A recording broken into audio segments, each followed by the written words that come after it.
Degree പ്രിലിംസിന്റെ മുൻവർഷ ചോദ്യങ്ങളാണ് വീഡിയോയിൽ discuss ചെയ്യുന്നത്. താഴെ തന്നിരിക്കുന്നവയിൽ കേരള പോർച്ചുഗീസ് ബന്ധങ്ങളെ സംബന്ധിച്ചുള്ള ശരിയായ പ്രസ്താവന അല്ലെങ്കിൽ പ്രസ്താവനകൾ ഏതെല്ലാം? ഉത്തരം ഓപ്ഷൻ ഡി, എല്ലാ പ്രസ്താവനകളും ശരിയാണ്. അപ്പോൾ തന്നിരിക്കുന്ന 4 പ്രസ്താവനകളും ശരിയാണ്.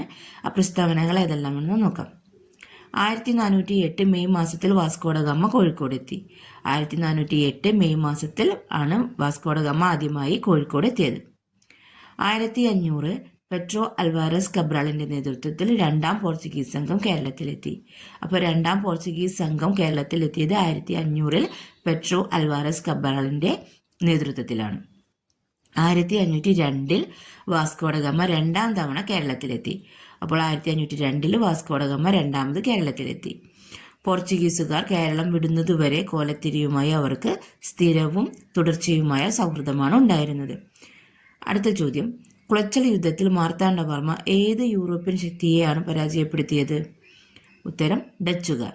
കുളച്ചൽ യുദ്ധത്തിൽ മാർത്താണ്ഡവർമ്മ ഡച്ചുകാരെയാണ് പരാജയപ്പെടുത്തിയത്. കുളച്ചൽ യുദ്ധം 1741 അടുത്ത ചോദ്യം, താഴെ തന്നിരിക്കുന്ന പുസ്തകങ്ങളുടെ രചയിതാക്കളുടെയും പേരുകൾ താരതമ്യം ചെയ്ത് ശരിയായ ഉത്തരം കണ്ടെത്തുക. അപ്പോൾ ഇതിൻ്റെ ഉത്തരം ഓപ്ഷൻ എ ആണ്. നമുക്ക് നോക്കാം. ഹോർത്തൂസ് മലബാറിക്കസ്, അതിൻ്റെ രചയിതാവ് ആരാണ്? ഹെൻറിക് വാൻ റീഡ് ആണ്. അടുത്തത് മാമാങ്കം കിളിപ്പാട്ട്, അതിൻ്റെ രചയിതാവ് ആരാണ്? അതിൻ്റെ രചയിതാവ് കാടഞ്ചേരി.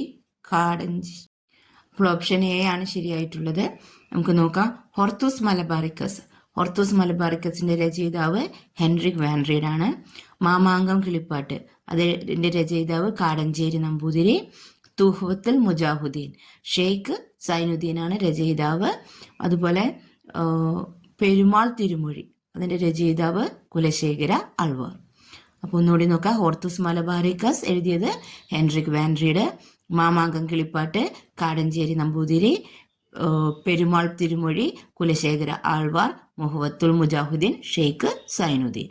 അടുത്ത ചോദ്യം, കേരളത്തിലെ 1ാമത്തെ EMS നമ്പൂതിരിപ്പാടിന്റെ കീഴിലുള്ള മന്ത്രിസഭയുമായി ബന്ധപ്പെട്ട് ശരിയായ പ്രസ്താവന അല്ലെങ്കിൽ പ്രസ്താവനകൾ ഏതെല്ലാം? അപ്പോൾ തന്നിരിക്കുന്നതിലെ 1ഉം 3ഉം പ്രസ്താവനകൾ മാത്രമാണ് ശരിയായിട്ടുള്ളത്. അതായതാണെന്ന് നോക്കാം. ജോസഫ് മുണ്ടശ്ശേരിയായിരുന്നു വിദ്യാഭ്യാസ മന്ത്രി, അത് ശരിയായിട്ടുള്ള പ്രസ്താവനയാണ്. പിന്നത്തെ ശരിയായിട്ടുള്ള പ്രസ്താവന KR ഗൗരി ആയിരുന്നു റവന്യൂ വകുപ്പ് മന്ത്രി. അപ്പോൾ വിദ്യാഭ്യാസ മന്ത്രി ജോസഫ് മുണ്ടശ്ശേരിയായിരുന്നു, റവന്യൂ വകുപ്പ് മന്ത്രി KR ഗൗരിയമ്മയായിരുന്നു. അതുപോലെ PK ചാത്തൻ മാസ്റ്റർ, അദ്ദേഹം തദ്ദേശ സ്വയംഭരണ വകുപ്പ് മന്ത്രിയായിരുന്നു. അതുപോലെ KP ഗോപാലൻ, അദ്ദേഹം വ്യവസായ വകുപ്പ് മന്ത്രിയുമായിരുന്നു.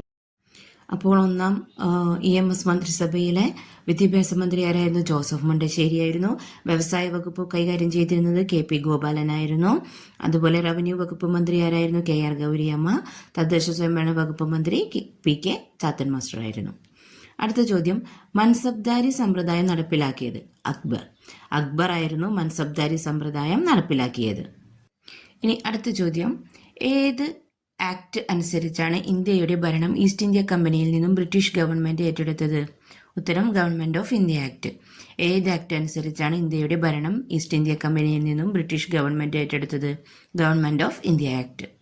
അടുത്ത ചോദ്യം, താഴെ പറയുന്ന സംഭവങ്ങൾ അവ നടന്ന കാലക്രമം അനുസരിച്ച് ക്രമീകരിക്കുക. ഇതിന്റെ ഉത്തരം ഓപ്ഷൻ ഡി ആണ്. അപ്പോൾ നമുക്ക് നോക്കാം. ഇതിൽ ആദ്യം നടന്നത് ബംഗാൾ വിഭജനമാണ്. ബംഗാൾ വിഭജനം 1905 നടന്നിട്ടുള്ളത്. അതിനുശേഷം നടന്നിട്ടുള്ളത് റൗലറ്റ് ആക്ട് 1919 വരുന്ന വർഷം.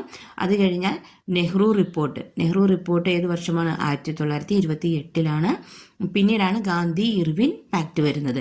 അത് 1931 അപ്പോൾ ഓർഡറിൽ പറയുകയാണെങ്കിൽ ബംഗാൾ വിഭജനം 1905, Rowlatt Act 1919, Nehru report 1928, Gandhi Irwin pact 1931. അടുത്ത ചോദ്യം, 20 പരിപാടി കൊണ്ടുവന്നതാര്? ഇന്ദിരാഗാന്ധി. 20 പരിപാടി കൊണ്ടുവന്നത് ഇന്ദിരാഗാന്ധി. അടുത്തത്, താഴെ തന്നിരിക്കുന്ന സംഭവങ്ങളെയും പ്രസ്ഥാനങ്ങളെയും താരതമ്യം ചെയ്ത് ശരിയായ ഉത്തരം കണ്ടെത്തുക. ഇതിൽ ഓപ്ഷൻ ഡി ആണ് ശരിയായിട്ടുള്ളത്. നമുക്ക് നോക്കാം. സ്റ്റാമ്പ് നിയമം, അത് ഏതുമായി ബന്ധപ്പെട്ടിരിക്കുന്നു? സ്റ്റാമ്പ് നിയമം അമേരിക്കൻ വിപ്ലവവുമായി ബന്ധപ്പെട്ടിരിക്കുന്നു. അടുത്തത് ടെന്നീസ് കോർട്ട് പ്രതിജ്ഞ, അതെന്തുമായി ബന്ധപ്പെട്ടിരിക്കുന്നു? ഫ്രഞ്ച് വിപ്ലവം. ഇനി ബിൽ ഓഫ് റൈറ്റ്സ്, അതേതുമായി ബന്ധപ്പെട്ടിരിക്കുന്നു? അത് ഇംഗ്ലണ്ടിലെ മഹത്തായ വിപ്ലവവുമായി ബന്ധപ്പെട്ടിരിക്കുന്നു. അടുത്തത് ബ്രസ്റ്റ് ലിറ്റോസ്ക് ഉടമ്പടി, അതെന്തുമായി ബന്ധപ്പെട്ടിരിക്കുന്നു? റഷ്യൻ വിപ്ലവം. അപ്പോൾ സ്റ്റാമ്പ് നിയമം അമേരിക്കൻ വിപ്ലവം, ടെന്നീസ് കോർട്ട് പ്രതിജ്ഞ ഫ്രഞ്ച് വിപ്ലവം, ബിൽ ഓഫ് റൈറ്റ്സ് ഇംഗ്ലണ്ടിലെ മഹത്തായ വിപ്ലവം, ബ്രസ്റ്റ് ലിറ്റോസ്ക് ഉടമ്പടി റഷ്യൻ വിപ്ലവം. ഇനി താഴെ പറയുന്ന നേതാക്കളിൽ അറ്റ്ലാന്റിക് ചാർട്ടറിൽ ഒപ്പുവെച്ചവർ ആരെല്ലാം? ഉത്തരം ഓപ്ഷൻ ബി 1, 3 മാത്രം. ഫ്രാങ്ക്ലിൻ ഡി റൂസ്വെൽറ്റും വിൻസ്റ്റൺ ചർച്ചിലും. അപ്പോൾ അറ്റ്ലാന്റിക് ചാർട്ടറിൽ ഒപ്പുവെച്ചത് ആരെല്ലാമാണ്? ഫ്രാങ്ക്ലിൻ ഡി റൂസ്വെൽറ്റും വിൻസ്റ്റൺ ചർച്ചിലുമാണ് അറ്റ്ലാന്റിക് ചാർട്ടറിൽ ഒപ്പുവെച്ചവർ. താഴെ പറയുന്നവരിൽ ഏതാണ് പ്രധാനമായും ഡെൽറ്റ രൂപപ്പെടുത്തുന്നത്? നദികളുടെ നിക്ഷേപം. അപ്പോൾ പ്രധാനമായും ഡെൽറ്റ രൂപപ്പെടുത്തുന്നത് എന്താണ്? നദികളുടെ നിക്ഷേപം. ഒരു ടോപ്പോഗ്രാഫിക് മാപ്പിലെ കോണ്ടൂർ ഇടവേള എന്തിനെ പ്രതിനിധീകരിക്കുന്നു? തുടർച്ചയായ കോണ്ടൂർ മലകൾക്കിടയിലെ ഉയരത്തിലെ ലംബ വ്യത്യാസം. അപ്പോൾ ഒരു ടോപ്പോഗ്രാഫിക് മാപ്പിലെ കോണ്ടൂർ ഇടവേള എന്തിനെയാണ് പ്രതിനിധീകരിക്കുന്നത്?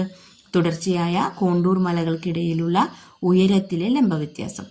അടുത്ത ചോദ്യം, ഇന്ത്യയിലെ ഏത് പ്രദേശങ്ങളിലാണ് ഉഷ്ണമേഖലാ മുള്ളുവനങ്ങൾ കൂടുതലായി കാണപ്പെടുന്നത്? ഉത്തരം രാജസ്ഥാൻ, ഗുജറാത്ത്, ഹരിയാന എന്നിവിടങ്ങളിലെ അർദ്ധ വരണ്ട പ്രദേശങ്ങൾ. അപ്പോൾ ഇന്ത്യയിലെ ഏത് പ്രദേശങ്ങളിലാണ് ഉഷ്ണമേഖല മുള്ളുവനങ്ങൾ കാണപ്പെടുന്നത്?